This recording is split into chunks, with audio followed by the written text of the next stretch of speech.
నేను రీసెంట్గా చదివాను సార్, 20-80% అని ఒక ప్రిన్సిపల్ ఉంది. అసలు ఆ ప్రిన్సిపల్ ఏంటి, దాని గురించి రిలేటెడ్గా ఏమైనా బుక్ ఉందా? చాలా మంచి ప్రశ్న అడిగారు. దీని మీద రిచర్డ్ కోష్ అనే ఒక రైటర్ రాశారు. చాలా పుస్తకాలు ఉన్నాయి, కానీ ఇది కొద్దిగా పాపులర్ బుక్. 2080 ప్రిన్సిపల్ మీద. దానికి ట్యాగ్ లైన్ కూడా ఉంది ఈ పుస్తకానికి అనమాట, అచీవ్ మోర్ విత్ లెస్.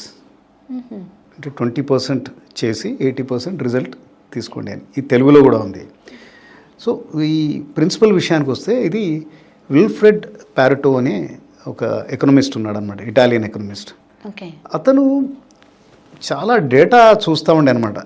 జనరల్గా ఇలాంటి వాళ్ళు డేటాలో కొన్ని ప్యాటర్న్స్ చూస్తారనమాట. ఈయన ఒక ప్యాటర్న్ చూశాడు, అక్కడ నుంచి ఆయనకు వచ్చిందనమాట 2080 అనేది.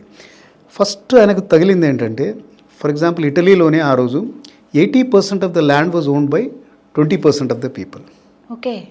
సో అలా చాలా చాలా ఆరు లేకపోతే 20% of the what you call diseases result in 80% of the patients. ఒక 4-5 వ్యాధులు చాలామందిని అది చేస్తాయి. ఇప్పుడు అంతెందుకు ఇక్కడికే వద్దాం, ఏ ఆర్గనైజేషన్ అయినా కానీ 20% of the people produce 80% of the result. ఇప్పుడు ఫర్ ఎగ్జాంపుల్ మీ కంపెనీలో 20 మంది ఉన్నారనుకోండి, అందులో 4 చాలా కీ ఉంటారు, ఇంపార్టెంట్ ఉంటారు, వాళ్ళే మేజర్ స్ట్రాటజిక్ పని కానీ వేరేదంతా చేస్తూ ఉంటారు. మిగతా ఉన్న 16 పీపుల్ సపోర్టివ్ రోల్స్ చేస్తూ ఉంటారు అనమాట. 80-20 రూల్ బేసిక్గా ఏముంటుందంటే, relationship between input and output ఎప్పుడు సేమ్ ఉండదు.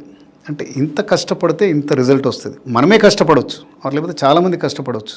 అంటే అందరూ ఒక ఆర్గనైజేషన్లో కష్టపడితే అందరూ 50-50 ఉండాలి కదా, అలా ఉండదు అనమాట. లేకపోతే మనం చేసే పనిలోనే 50-50 ఉండదు. ఓకే.